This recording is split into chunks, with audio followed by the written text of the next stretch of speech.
Mr. Speaker, today I am tabling the bill entitled the Water Resources Amendment Act 2024. That is legislation that will ensure that Bermuda maintains the highest quality of groundwater.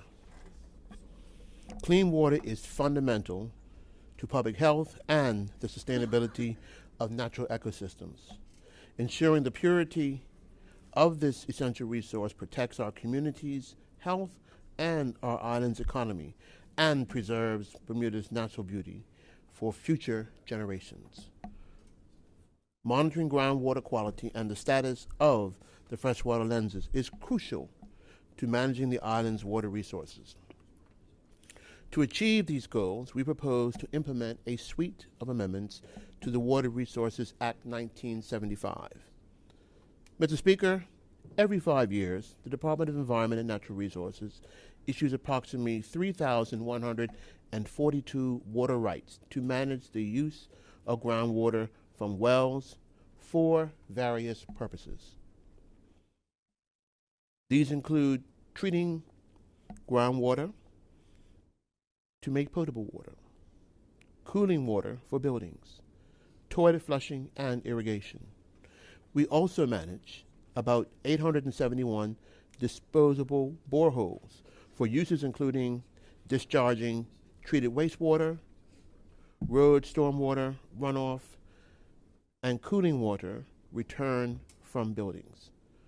Well diggers are also regulated to ensure compliance with the Act. Recent boat sewage regulations created no discharge zones close to the shore and within various enclosed seas and harbors. Updates to the Act will enable public officers from other departments to enforce these regulations and insist in identifying habitual offenders who discharge sewage within no discharge zones. Mr. Speaker, many environmentally conscious companies already report pollution spills, monitor and clean up soils and waters as part of their operating licenses. This is currently achieved under the Clean Air Act of 1991 and only applies to some typically larger companies that operate control plants. In order to comprehensively address these issues, it is proposed that they should be dealt with under the Water Resources Act. This will ensure that all polluting activities are controlled to protect human health and the environment. It is also proposed that new regulations based on existing cleanup guidelines will be applied to any person who pollutes.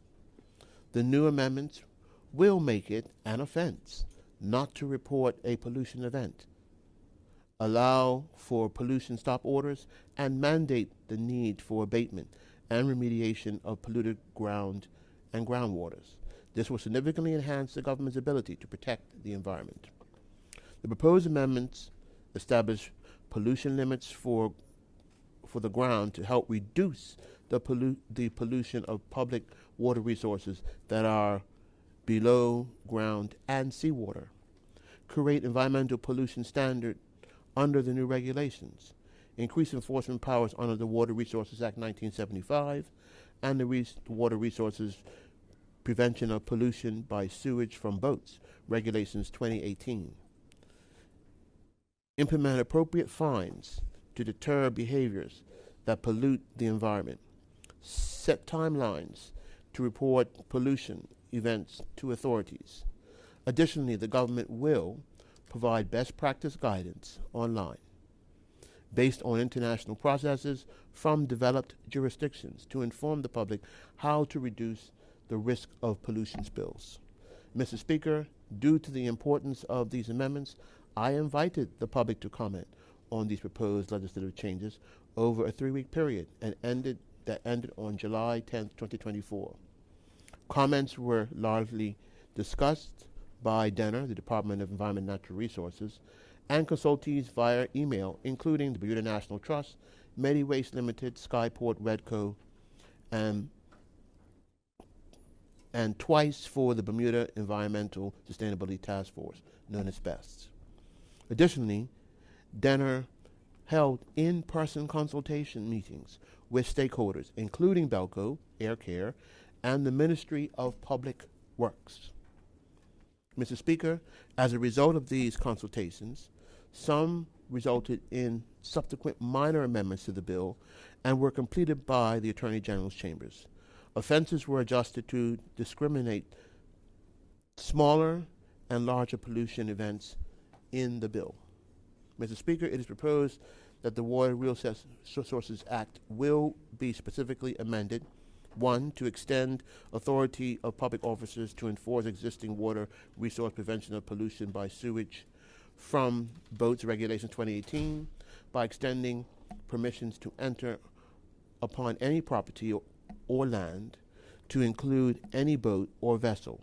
Permissions already require provision of duly authenticated documentation and are applicable during reasonable hours only. To extend authority of public officers to take measures to ascertain if public water, including seawater, is or may become polluted.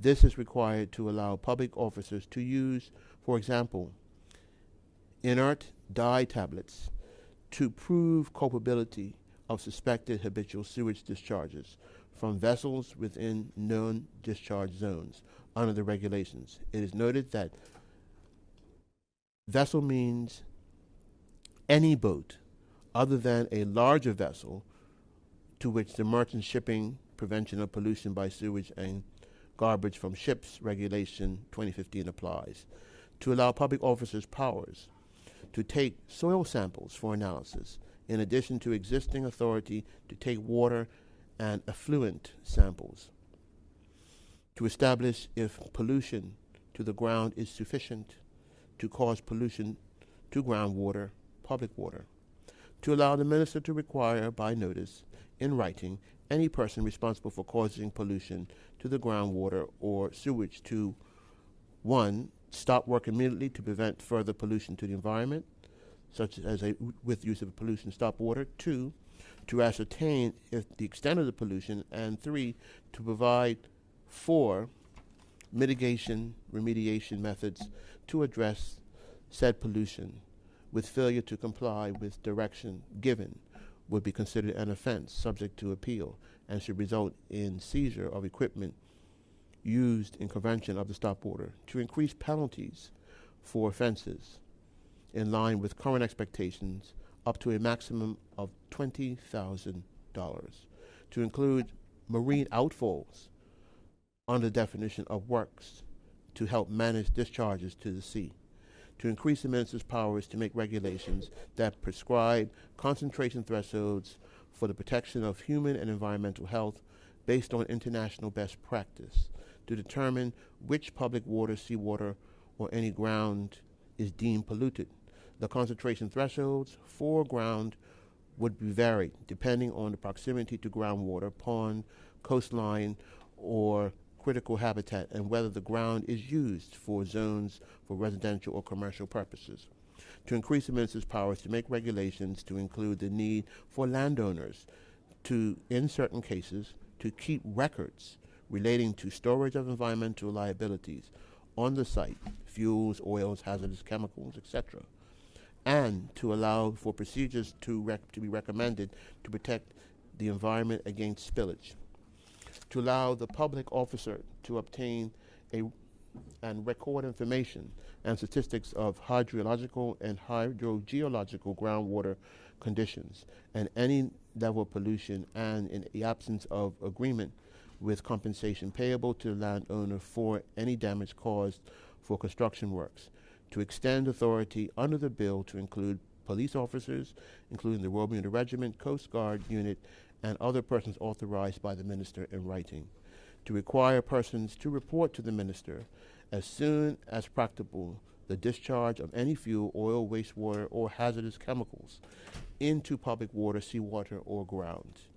To include guidelines to help reduce the risk of any pollution events, including advice on segregation, storage, disposal of fuel, oil, waste, and other chemicals that may be hazardous to health, environment, or property, in addition to advice on spill preparedness and spill abatement, remediation, monitoring, and reporting recommendations. Mr. Speaker, commitment to protecting Bermuda's water quality is unwavering. These proposed amendments and new regulations are vital steps towards a cleaner, healthier environment for all. It is important to preserve our water resources as it protects our natural ecosystems, our communities' health, our island's economy, and preserves Bermuda's natural beauty for the future. I look forward to eventually passing this important piece of legislation the next time the Honorable House meets. Thank you, Mr. Speaker.